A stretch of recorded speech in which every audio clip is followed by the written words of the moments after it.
May I come in, sir? Good morning, sir. Good morning, sir. Have your seat, please. Thank you, sir. Are you comfortable, Krish? Yes, sir. Can you introduce yourself in 2 to 3 lines? Sir my name is Krishna Mohan Roy. मैंने अपना graduation sir Delhi university से किया है और मेरी hobby playing football है sir. किस college से किया दिल्ली यूनिवर्सिटी के? Sir Shaheed Bhagat Singh college. और हॉबी आपका क्या है? Playing football sir. Playing football. Are you comfortable in Hindi और English? Sir in both language. In both languages you are comfortable.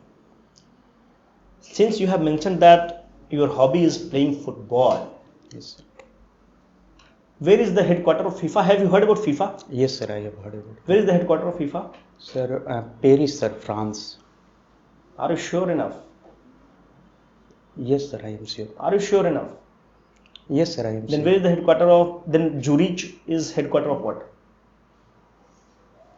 Sorry, sir. I don't. FIFA recently was held at which place? FIFA 2022. Sir, Qatar, sir. Qatar. Who got the Golden Ball Award? Sir, Messi, Lionel Messi, sir. Golden Glove Award? Sir, Martinez, sir, goalkeeper of Argentina. Which country won the FIFA 2022? Sir, Argentina, sir. Where 2026 FIFA will be held? Sir, Canada and USA, sir. Canada, USA, Mexico. It is Canada, it is only USA, it is only Mexico, or all the three combined? Sir, combined, it is being held combinedly. But sir, I am confused, sir, ki whether it is Canada, USA. So are you trying to bluff me No, sir. that your hobby is playing football? जैसा आपने कहा कि आपका hobby football है, आपने बोला Yes, sir. Yes, sir. आप 20 FIFA is the biggest event in the football. Are you with me on the same page? Yes, sir. I am. And you are confused as of now that whether it will be held in USA, Canada or Mexico. Are you trying to bluff me? No, sir. I am not trying to bluff. I was just guessing, sir. Next time you are supposed to know this. Sorry, sir. You have studied from Bhagat Singh College, as Yes, you sir. said. Yes, sir. At what age Bhagat Singh was hanged? Sorry, sir. I don't know. Can you tell me any book written by Sardar Bhagat Singh? Sorry, sir. I cannot recall it. Which bill was being passed in the parliament when Bhagat Singh threw the bomb? Sir, two bill was there. One is public disturbance, something like that. I can't recall, sir. Okay. I have one more question to ask you. Yes. Have you heard about Hamas? Yes, sir. What is it? Sir, Hamas is in Gaza Strip. It is ruling the Palestine territory of Gaza, sir. Hamas. Recently on October 8, 2023, Yes, sir. Hamas attacked Israel Yes. under an operation. What was the name of that operation? Operation Al Aqsa. Operation Al-Aqsa. Yes. Israel retaliated with another operation. What was the name of that Sir, operation? Operation Iron Dome. Brilliant. My question is, recently we have seen a shift in the foreign policy by the government of India Yes, sir. in favor of Israel. Sir, Earlier our policy was more ideological in the nature and it was tilted towards Palestine. It is on record. yes. But in recent times, there is a slight tilt in the favor of Israel. Why so? Sir, I think, sir, at present time, India is trying to de-hyphenate the Israel and Palestine issue. And India is just taking its economic concern and strategic autonomy towards Palestine. Sir, India is also supporting Palestine issue. Suppose, sir, in 2017 or 19, when Australia recognized Jerusalem as capital of Israel, India denied that, and India is also sending relief material to Sir Palestine. So I think, sir, at present time, India is taking de-hyphenation policy. It is seeing its own interest in the international relations, sir. Then why India did not vote when it came to the Israel-Palestine conflict? My submission to you is, Yes, sir. it is being seen that there is a tilt in the favor of Israel. What is the cause of this tilt? It is a fact that our policy is slightly tilted towards Israel. Why this shift? Sir, ऐसी क्या हमारी मजबूरी है, ऐसी हमारी क्या जरूरत है कि हम अपने आइडियोलॉजिकल स्टैंड से थोड़ा सा हटकर इजराइल की तरफ झुक रहे हैं, सिर्फ क्या हमारी जरूरत है? सर दो तीन इसके कॉज हो सकते हैं। पहला सर जो हम लोग अभी जितने भी इकोनॉमिक कॉज हो सकता है एक सर, कि सर जैसे हम लोग सर अभी IMECC जो बना रहे हैं उसमें सर इजराइल का एक योगदान हो सकता है। दूसरा सर जो डिफेंस डील कर रहे हैं हम लोग उसमें सर हम लोग अभी भी इजराइल से बहुत सारी चीज़ों को, डिफेंस रिलेटेड चीज़ों को इंपोर्ट करते हैं। फिर सर एग्रीकल्चर रिलेटेड टेक्नोलॉजी वगैरह को सर हम लोग इजराइल से इंपोर्ट करते हैं। तो ये एक रीज़न हो सकता है कि हम लोग स्लाइटली टिल्टेड हैं। लेकिन सर मेरा अभी भी स्टैंड है कि हम लोग दोनों तरफ को जो है इक्वल इम्पोर्टेंस दे रहे हैं। एक ऐसा ग्रुपिंग बताइए Yes. जिसमें इंडिया भी मेंबर है, इजराइल भी मेंबर है। Sir West Quad, I think, I don't know name sir. मैं आपको कुछ हिंट करूं, आप ट्राई करना चाहेंगे? यस आपने I2U2 का कुछ नाम सुना है? Yes sir, yes sir. कौन कौन मेंबर हैं उसके? सर इजराइल, I2 मीन्स क्या हुआ? सर इंडिया एंड इजराइल, आई दोनों मेंबर हैं उसके। Yes sir. मेरा आपसे ये कहना है कि क्या आप इस चीज से सहमत हैं कि भारत एक ग्लोबल पावर बनना चाहता है? भारत रशिया यूक्रेन कन्फ्लिक्ट जब होता है वह ड्राइविंग सीट पर नहीं आता है। इजराइल पैलेस्टीन कन्फ्लिक्ट होता है, ड्राइविंग सीट पर भारत नहीं है। तो क्या एक ऐसे देश को जो ग्लोबल पावर बनना चाहता है उसको मध्यस्थता करने की जरूरत है या मेन सीट पर आने की जरूरत है? आपको क्या ऐसा लगता है? या अगर भारत ऐसा कर रहा है तो कैसे कर रहा है? सर मुझे लगता है कि भारत ऑलरेडी ऐसा कर रहा है सर, क्योंकि अभी हाल में ही जो G20 का समिट हुआ था उसने भारत यह समिट में साफ कर दिया था, जो दिल्ली डिक्लेरेशन हुआ था। सबसे बड़ा भारत के पास चैलेंज ही यही था कि वो रसिया यूक्रेन वॉर को कैसे हैंडल करता है या उस पर कोई डिक्लेरेशन ला सकता है कि नहीं। तो सर मुझे लगता है उस समय सर भारत ने जो है रसिया यूक्रेन वॉर को जो है उस पर सारे देशों को एकजुट कर कर उस पर सर वोटिंग कराई थी।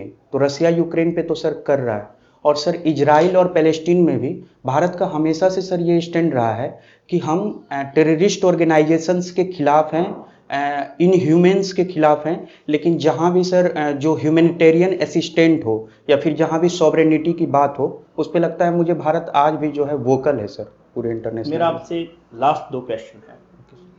आप प्रमोट होकर डिप्टी सेक्रेटरी बन चुके हैं। अच्छा, आप चीफ सेक्रेटरी के साथ मीटिंग हो रही है। चीफ सेक्रेटरी साहब आपसे ये पूछते हैं कि बिहार में एक तरह की जो समस्या आ रही है वो जॉबलेस ग्रोथ की समस्या है। वो आपसे एक सेंटेंस में ये पूछना चाहते हैं कि आप मुझे एक ऐसा डिपार्टमेंट बताओ, मैं उसका आपको डिप्टी सेक्रेटरी बनाना चाहता हूं, जिस डिपार्टमेंट में आप large number of job create कर सकते हैं बिहार में। आप वो कौन सा सेक्टर उन्हें बताएंगे? सर मुझे लगता है वो इंडस्ट्रियल सेक्टर होगा सर, क्योंकि लेदर एंड टेक्सटाइल एक ऐसा सेक्टर है जो कि सर लार्ज स्केल पे बिहार को जो है जॉब क्रिएट करवा सकता है सर। अभी हाल में कुछ बिहार सरकार ने लेदर पॉलिसी करके कुछ लाया है? Yes sir. कब लाया? सर 2023 में, 2022 में सर आई थिंक। अरे श्योर। सॉरी सर, मैं आपसे बिल्कुल सहमत हूँ कि लेदर पॉलिसी, लेदर डिपार्टमेंट और टेक्सटाइल डिपार्टमेंट एक ऐसा एरिया है जहाँ पर बिहार को काम करने की जरूरत है। यस। आप क्या मुझे इस चीज की अनुमति देंगे कि मैं ये भी बोल सकूं कि tourism has a lot of potential in Bihar?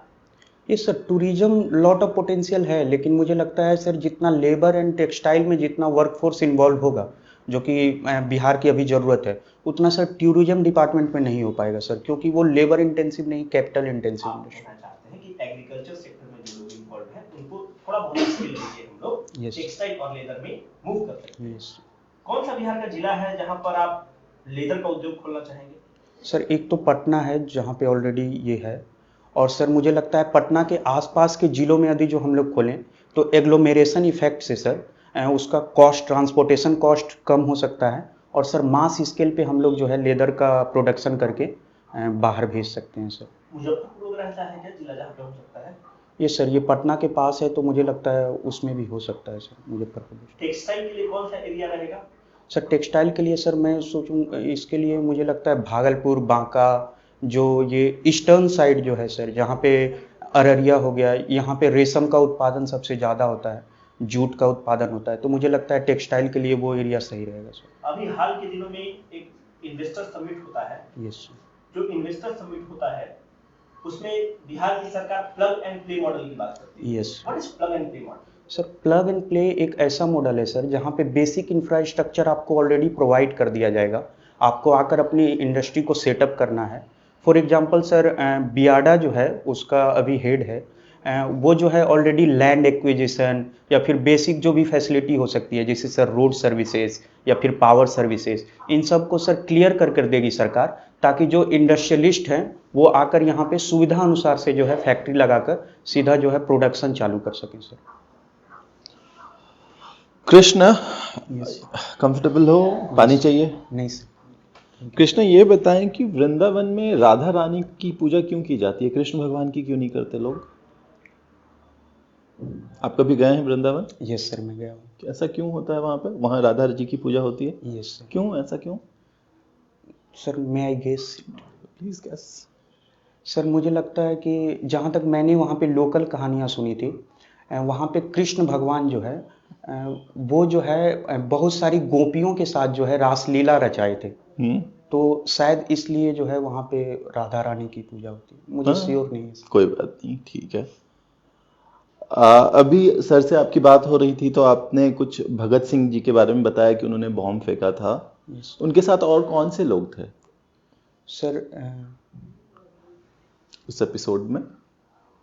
Sir शायद बटुकेश्वर दत्त थे सर।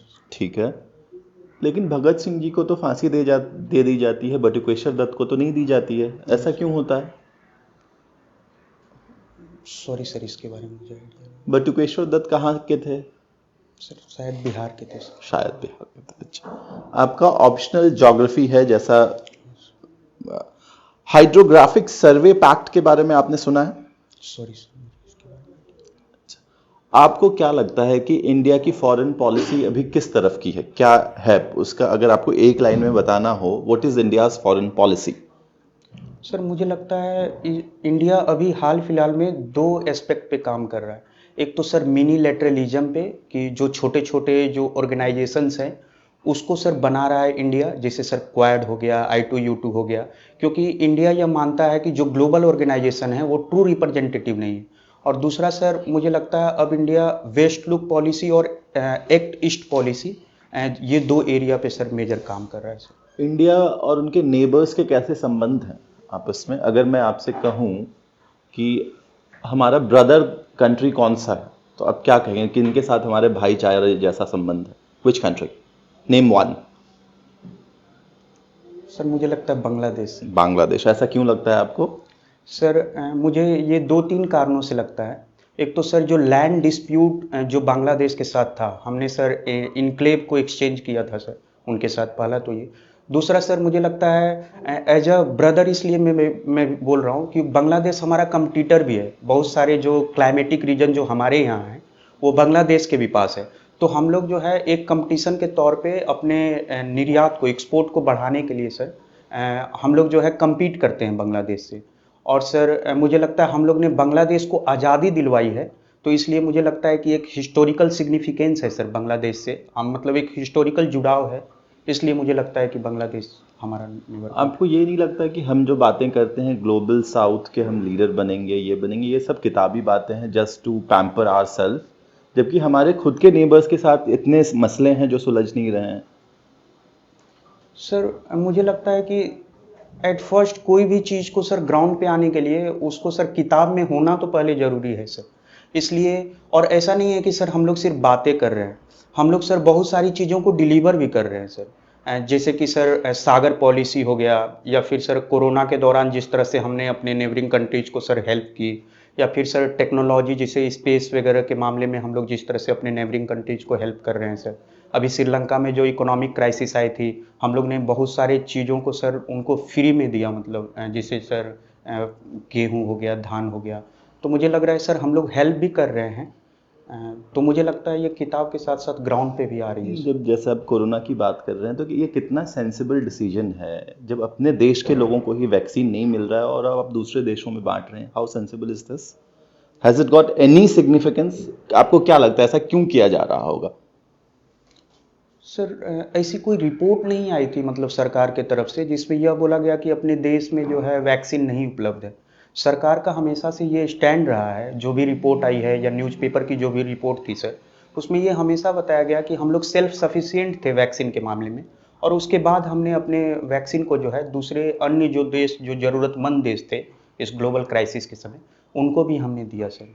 अभी आपने बताया कि सरकार धान और गेहूं इनको एक्सपोर्ट करती है, यस बट अभी मैं कुछ दिन पहले एक आर्टिकल पढ़ रहा था जिसमें रेस्ट्रिक्टिव एक्सपोर्ट पॉलिसी की चर्चा की गई और जिसमें बताया गया कि सरकार ने एक्सपोर्ट के दाम बढ़ा दिए हैं इन चीज़ों के। ऐसा क्यों कर रही है सरकार? क्या लॉजिक हो सकता है इसके पीछे? सर मैं 10 सेकंड का प्लीज टाइम प्लीज प्लीज।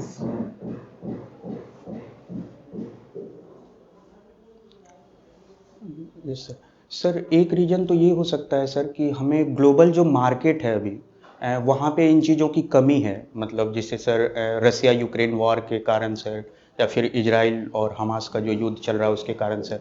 तो मुझे लगता है सर दाम बढ़ाने का सरकार का यह भी रीज़न हो सकता है कि ग्लोबल मार्केट में से हम ज़्यादा से ज़्यादा जो है पैसा कमा सकें, मतलब एक तो इकोनॉमिक रीज़न हो सकता है सर। आपको ये नहीं लगता है कि अगर हम ऐसा करेंगे तो जिन कंट्रीज को हम सप्लाई करते हैं they will look for other alternatives? Sir मुझे लगता हमारे है रिश्ते ही खराब होंगे। फिर फॉरेन पॉलिसी तो मुझे सेंसिबल नहीं लग रहा है इसमें। सर मुझे लगता है कि अभी इंडिया से बेहतर ऑप्शन नहीं है, मतलब इंडिया अभी ग्लोबल जो है एक्सपोर्टर के मामले में फर्स्ट या सेकंड पोजीशन पे है सर। तो मुझे लगता है बेहतर ऑप्शन नहीं है, तो उनको इंडिया से खरीदना एक मजबूरी भी है। और सर मुझे लगता है फॉरेन पॉलिसी में हमेशा सभी देशों ने अपना इंटरेस्ट देखा है, तो भारत को भी अपने किसानों के वास्ते और अपने वास्ते इंटरेस्ट को देखना कतई गलत नहीं होना चाहिए सर। ठीक है, थैंक यू सर। प्लीज। आपका ग्रेजुएशन सब्जेक्ट क्या है? ज्योग्राफी है सर। ऑप्शनल भी ज्योग्राफी। यस। बिहार में डिजास्टर्स के क्या कौन कौन सी डिजास्टर्स वेरी प्रिवेलेंट रहते हैं? सर एक तो सर फ्लड का प्रॉब्लम बहुत ज़्यादा रहता है, दूसरा सर ड्राउट, तीसरा सर अर्थक्वेक, और हाल में ही सर बिहार सरकार ने सर स्नेक बाइट को भी एक डिजास्टर घोषित किया है, मतलब स्नेक बाइट से यदि जो कुछ होता है तो बिहार के जो भी फिजिकल फीचर्स हैं यस उसका योगदान बिहार की इंडस्ट्री में कैसा होता है? सर यदि जो हम एग्रो बेस्ड इंडस्ट्री में देखें तो बिहार जो है वो कौन कौन सी एग्रो बेस्ड इंडस्ट्री है? सर एक तो सर जूट हो गई, टी हो गया सर, उसके बाद सर डेयरी, सिल्क, डेयरी भी सर, शुगर, शुगर भी सर। इकोनॉमिक सर्वे तो यही दोनों का स्पेसिफाई करता है, आपने Yes. दोनों का नाम ले लिया। Sorry sir. ठीक है, आगे चलते हैं। मिनरल बेस्ड इंडस्ट्री कौन कौन सी है बिहार में? सर सीमेंट इंडस्ट्री हो गया, डोलामाइट इंडस्ट्री हो गया, फिर सर सीमेंट इंडस्ट्री सबसे पहला कहाँ बना था? सॉरी सर मुझे इसके बारे में आइडिया ठीक है। रैट होल माइनिंग के बारे में आपने सुना है? नहीं। यस कहाँ हुआ है, क्या हुआ है उसका? रिसेंट में क्यों न्यूज़ में था? सर रिसेंट में सर उत्तराखंड में जो टनल में लोग फंसे थे उनको निकालने के टनल लिए, का क्या नाम है? सॉरी सर ये मुझे, ठीक है, कोई बात नहीं, बताइए प्लीज। हाँ तो सर उसमें फंसे लोगों को जो है निकालने के लिए इसका यूज हुआ था। लेकिन sir mainly rat hole mining जो है ये मेघालय या फिर जहाँ पे भी कोयला निकाला जाता है सर, उनमें जो लोकल लोग होते हैं वो रैट होल माइनिंग का उपयोग कर कर कोयला की चोरी करते हैं sir. Is it banned? Yes sir it is band in India. Then why we use that during Uttarakhand crisis? Sir वहाँ पे हमारे पास कोई दूसरा ऑप्शन नहीं था सर, तो हमने उनके स्किल को यूज किया एंड ना कि जो है सर हमने कोई इलीगल एक्टिविटी को यूज किया। तो अगर बैन है तो इलीगल है ना? नहीं सर स्किल तो इलीगल नहीं है ना, स्किल जो है रैट होल माइनिंग का वो तो एक स्किल है कि किस तरह से पहाड़ों को खोदा जाए ताकि उससे कुछ पदार्थ निकाला जा सके। बिहार में प्रोहिबिशन है। सॉरी सर इसके बारे में मुझे आइडिया। बिहार में शराबबंदी है ना? Yes sir sir. बिहार में शराबबंदी है। अब शराब के कारण हो सकता है कोई कुछ फायदा हो जाए, कुछ पॉजिटिव पॉइंट्स मिल रहे हैं, तो क्या वहाँ शराब यूज कर सकते हैं? नहीं सर यूज़ तो नहीं करना चाहिए। तो इसी बात कर रहे हैं। नहीं सर Skill. शराब पीना कोई स्किल नहीं है मेरे अनुसार सर, लेकिन माइनिंग करना एक स्किल हो सकता है सर। तो मुझे लगता है कि सर वो उस स्किल का यूज हुआ है। अभी एक मूवी आई है एनिमल। Yes sir. आपको क्या लगता है कि अब जो रिसेंट में मूवीज आ रही हैं उनका स्ट्रक्चर कैसे चेंज हो रहा है? आप कैसे देखते हैं उसको? सर जहाँ तक मैंने देखा नहीं है ये मूवी, लेकिन जहाँ तक मैंने इसके बारे में रिव्यू पढ़ा है सर स्ट्रक्चर इस तरह से चेंज हो रहे हैं कि आजकल लोगों को थ्रिलर ज़्यादा पसंद आ रहा है, एक्शन ओरिएंटेड लोग हो रहे हैं। और सर थोड़ा जो ऐसा बोला जाता है कि जो नए यूथ हैं हम लोग जो हैं वो फास्ट मतलब चीज़ों को देखने को ज़्यादा पसंद कर रहे हैं, मतलब सोसाइटी को किस तरह से ये लॉन्ग टर्म इफेक्ट करेगा? सर एक तो सर जो विमेन के खिलाफ जो विमेन को ऑब्जेक्टिफाई कर कर मूवी में दिखाया गया है, तो एक विमेन के इमेज को जो है वो इफेक्ट कर सकता है सर। दूसरा सर सर हिंसक बना सकता है यूथ को कि आप यदि जो आगे बढ़ना चाहते हैं तो आपको हिंसा का ही सहारा लेना पड़ेगा।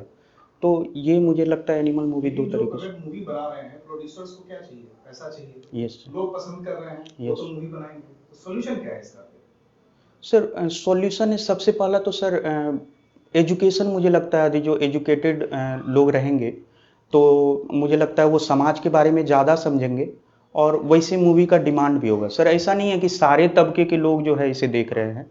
मुझे लगता है बहुत सारे मेरे ऐसे दोस्त हैं इंक्लूडिंग मी सर जो ये मूवी देखने नहीं गए थे क्योंकि हमारा इंटरेस्ट सर वो अलग तरीके से लाई करता है वो सामाजिक अभी मूवी। जो ओटीटीज में मूवी आ रही है उसमें भी काफी ज्यादा एब्यूजिव लैंग्वेजेस का यूज होता है, तो उसको कैसे कंट्रोल किया जाना चाहिए? सर उस पे बात तो चल रही है सर, सेंसरशिप के अंदर जो है ओटीटी वो नहीं आती है, तो उस पे सर ये मुद्दा उठ रहा है और मुझे लगता है कि न्यूज़पेपर आर्टिकल्स और इन सब में ये मुद्दा अभी हाईलाइट हो रही है। तो आने वाले दिनों में मुझे लगता है इस पे जरूर सर एक बिल आएगी जिससे उसको सेंसर किया जा सके। रिसेंट में अभी एक लेजिस्लेटिव प्रोसीजर भी चालू हुआ है इसके लिए, इसको रेगुलेट करने के लिए। Are you aware of that? Sir a little bit I am aware, not fully sir. ठीक है, कोई बात नहीं। अब मुझे बताइए कि माल्थुसियन थ्योरी को आप बिहार के संदर्भ में कैसे बता सकते हैं? सर माल्थस ने बोला था कि जो पॉपुलेशन है सर माल्थस के अनुसार सर बिहार की पॉपुलेशन एक बर्डन है। उसके अनुसार जो है पॉपुलेशन का इंक्रीज होना जो है वो नेचुरली ये दिखाता है कि कैरिंग कैपेसिटी से यदि जो पॉपुलेशन ज़्यादा हो जाएगी तो कुछ ऐसे डिजास्टर्स आएंगे जो उसको कैरिंग कैपेसिटी के अंदर कर देंगे। लेकिन सर अब माल्थुसियन थ्योरी को फुल्ली रॉन्ग कर दिया गया है क्योंकि हमें लगता है कि आज के ज़माने में पॉपुलेशन एक बून है sir, as a market sir. और यदि जो पॉपुलेशन का स्किल डेवलपमेंट कर दिया जाए तो वो डेमोग्राफिक डिविडेंड और सेकेंड डेमोग्राफिक डिविडेंड के रूप में उनको यूज किया जा सकता है। सर आप से अंतिम सवाल है कि जैसा आपने बताया कि आप शहीद भगत सिंह कॉलेज दिल्ली विश्वविद्यालय से पढ़े हैं। यस शहीद भगत सिंह ने बॉम्ब फेंका था असेंबली में, यस सर। किससे इंस्पायर होकर उन्होंने बॉम्ब फेंका था? सॉरी सर ये तो मुझे पता नहीं है, बट वो बॉम्ब जो है वो हार्मलेस था। हार्मलेस था, पर उन्होंने इंस्पिरेशन तो कहीं से लिया होगा। किसी एक फ्रीडम फाइटर से उन्होंने इंस्पिरेशन लिया था क्या? सॉरी सर इसके बारे फ्रेंच रिवॉल्यूशन, रशियन रिवॉल्यूशन का कोई भी में मुझे लगता है बोल्शेविक रिवॉल्यूशन हो सकता है सर 1917 में के आप आसपास। जाकर इसके बारे में पढ़ेंगे ओके सर। कि किससे उन्होंने इंस्पिरेशन लिया था Okay. बॉम्ब फेंकने के लिए। ठीक है सर। आप जा सकते हैं। Thank you sir. Very nice. Thank you sir. आप दे देते हैं। थैंक यू आपका प्रेफरेंस क्या है? सर। पहला तो आईपीएस है सर, मतलब डीवाईएसपी है। DYSP है। यस। 2-3 सबमिशन से आपको बहुत अच्छा लगा बात करके। थैंक यू 2-3 सबमिशन है। फीफा का हेडक्वार्टर कहाँ है? सर ये मुझे पता नहीं था सर। आपने लिखा तो था फुटबॉल, प्लेइंग फुटबॉल। ये सर मैं सर भूल गया था क्योंकि मतलब। फिर मैं आगे नहीं बढ़ा, फिर मैं आपसे फीफा का चेयरमैन का नाम पूछता, पर मैं शुरू में ही आपको बहुत प्रिसाइज नहीं करना चाहता था। Sorry sir. अगर आपने खुद मेंशन किया कि आपका फुटबॉल हॉबी है, नहीं सर मैं फुटबॉल खेलता भी हूँ। खेलता हूँ, पर आपको जानकारी तो रखना होगा। इंटरव्यू बोर्ड पे वो तो फुटबॉल नहीं खेलते होंगे। Sorry sir. ये बहुत बड़ा इवेंट है 2026। आपने 2022 को तो बहुत अच्छा रेडी कर रखा है, यस सर। पर जब आप खुद मेंशन करते हैं कि मेरा फुटबॉल हॉबी है, यस तो आप वहां से मूव नहीं कर सकते हैं क्योंकि आपने खुद मेंशन कर दिया है। सॉरी तो सर। 202 सॉरी क्या है कि बस आपको एक सजेशन दे रहे हैं। 2026 को आप रेडी करेंगे। आप कंफ्यूज जब आप हो जाते हैं, कनाडा, यूएस और मेक्सिको तीनों साथ में कर रहा है, अच्छा सर। पर जब आप कंफ्यूज हो जाते हैं, अगर मैं आपको और थोड़ा सा कंफ्यूज कर देता कि फीफा का चेयरमैन कौन है, तो आप और मुश्किल में फंस जाते हैं। यस। तो जो आपने मेंशन किया है, आप उसको तैयार करेंगे। आपका इंटरनेशनल रिलेशन पे पकड़ बहुत अच्छा है। फिर आपने देखा होगा कि हम लोग इंटरनेशनल रिलेशन का चूंकि पकड़ बहुत अच्छा था, तो हम लोग मूव कर गए माल्थुसियन ट्रैप पर, मूव Yes. कर गए बिहार रिलेटेड पर, मूव कर गए, because we tested that you are very good in the international relations. एक मेरा सलाह है, शहीद भगत सिंह किससे इंस्पायर होते हैं? आप शहीद भगत सिंह यूनिवर्सिटी, शहीद भगत सिंह कॉलेज से पढ़े हैं, तो क्या आप इस चीज से उम्मीद नहीं करते हैं कि आपसे शहीद भगत सिंह से क्वेश्चन पूछा जाए? सर मैं करता हूँ लेकिन लेकिन आप उम्मीद करते हैं कि नहीं? Yes, sir, मैं या मैं करता नेताजी सुभाष चंद्र बोस से क्वेश्चन पूछता हूं? नहीं सर शहीद भगत सिंह से पूछता अगर आप जिस यूनिवर्सिटी से पढ़े हैं, जिस कॉलेज से पढ़े हैं, और वो भी एक ऐसा फ्रीडम फाइटर जो आउटस्टैंडिंग है, इस इंडियन इंडिपेंडेंस को एक नई दिशा और मोड़ देते हैं. So don't you expect the interview board to ask question on this? इस तरह एक्सपेक्टेड सर. मैं थोड़ा टाइम मैनेजमेंट नहीं कर पा रहा हूँ. 69th का मेंस भी है. नहीं वो तो ठीक है, वो तो मेंस है, that is all good. मैं इसके बारे में जरूर अच्छे मेरे से साइड पढ़ से शहीद भगत सिंह पे सर बोलेंगे, पर मेरे साइड से जिस तरह से आप काम हैं, कंपोज्ड हैं, आई कॉन्टैक्ट्स आपके बहुत अच्छे हैं, बहुत कंफर्टेबली बैठते हैं और बहुत मधुरता से जवाब देते हैं. Thank you sir. ब्रिलियंट है मेरी तरफ से. Thank you. एक ही टर्न ऑफ था, वो है कि आप जो चीज़ मेंशन करते हैं कि फुटबॉल मेरा हॉबी है, तो that was not impressive. But overall, I liked your composure. I have written categorically that you have a very good composure. और जो चीज को करंट से रिलेट करते हैं, that is beautiful. जिस तरह से आपने अलेक्सा का बात करा कि हमारा किस मूड से अटैक करता है, outstanding it was. Thank you. Very good. Thank you. I wish you all the best. Thank you. Hope you get the service. Thank you. Krishna, एक बात तो मेजर ये बहुत क्लियर है आपके इंटरव्यू से कि आप अभी मेंस मोड में हो, आप प्रीलिम्स मोड में नहीं हो. Yes sir. क्योंकि आप तैयारी कर रहे हो. Yes. इसलिए आपकी इंटरनेशनल रिलेशंस पे पकड़ अच्छी है, लेकिन जहाँ फैक्चुअल क्वेश्चन पूछे जा रहे हैं आप बेसिक से बेसिक सवालों का जवाब नहीं दे पा रहे हैं, yes sir. Yes. Which is clearly evident. Yes. But ऐसा है कि अगर ये यूपीएससी का इंटरव्यू रहता तो हम तुमको सलाह देते कि इसी मोड में जाओ. बट सर सिंस पिछले 6 महीना से लगातार, मतलब अभी यूपीएससी का भी मेंस लिखा था, तो पिछले सर 9 महीना से लगातार मेंस Mains ही पढ़ mode रहा में, हूँ. ठीक तो है. ये मेरे लिए चैलेंज. हाँ, तो आपको थोड़ा फैक्ट्स तो पढ़ के जाना पड़ेगा दोस्त, क्योंकि वहाँ पे मिक्स होता है इंटरव्यू. वहाँ पे फैक्ट्स भी पूछेंगे, आपका ओपिनियन बेस्ड भी पूछेंगे. ठीक है और भगत सिंह जैसे क्वेश्चन तो बहुत बेसिक है यार वो. सर. मैं वो, तैयार हाँ. किया था बट उसको रिवाइज नहीं कर हाँ, पाया. कोई बात नहीं. और यार ज्योग्राफी ऑप्शनल है, हाइड्रोग्राफिक सर्वे पैक तो करंट अफेयर्स का है. मालदीव्स ने जो मना कर दिया कि हम अब नहीं रखेंगे आपके साथ रिश्ते इंडिया के साथ. सॉरी तो सर. कोई बात नहीं, सॉरी की बात नहीं है, जस्ट हम लोग बात कर रहे हैं इसलिए मैं बता रहा हूँ. Otherwise your knowledge is good. Mains जैसा मैंने बताया कि मेंस वाला part is very good. Eye movement जैसे आप मेरे को देख रहे हो, मेरे को ही देख रहे हो, सर को भी देख लो, इनको भी देख लो, है ना, इस तरह का. बस बाकी और किसी चीज की कमी नहीं है. Thank you. एक बार फिर मैं रीट्रेट करना चाहता हूँ. यस. भगत सिंह के बारे में पढ़ो. Expect a question on the same. Okay. जैसा सर ने बहुत अच्छा बोला कि यूपीएससी इंटरव्यू में क्या होता है कि they are more opinion based question. Yes. यहाँ पर फैक्ट बेस्ड क्वेश्चन है. आप उसमें बहुत अच्छा करोगे, आपको तो ये भी पता है किस ऑपरेशंस के थ्रू ऑपरेशन अजय क्या है, किस ऑपरेशन के थ्रू हम आपसे अटैक किया. That is going to give you the brown points. Yes. But it will become a turn off. जब शहीद भगत सिंह इसको नहीं पता है, उसकी यूनिवर्सिटी से पढ़ा है, मैं पढ़ रहा हूँ सर. तो जो आप पॉइंट्स को अर्न करेंगे आप यहाँ पे गवा देंगे. तो इस पर वर्क करने की जरूरत है. And you will accept the fact that the questions which were asked where Bhagat Singh को वो जानना चाहिए था हमें. हाँ सर, जानना चाहिए. मैंने मोस्टली आपसे बिहार स्पेशल के सवाल पूछे. Yes. You are very good at that. Thank you sir. जो 7 निश्चय स्कीम है उसको देखेंगे. Yes sir. 7 देखो. निश्चय 2 है स्पेशली, और 7 निश्चय 1 से इवोल्यूशन कैसे उसका हुआ है, अच्छा सर. कौन कौन से प्रोग्राम्स नए आए हैं, और आइदर दे आर एडिशंस और इवोल्यूशन. ठीक वो है. देखना ना, क्योंकि उस पे बहुत सवाल बनते हैं. ठीक है. और बाकी तो मुझे बहुत अच्छा लगा. Thank you sir. Thank you sir. We have given you good marks and hope you'll get above this. Thank you sir.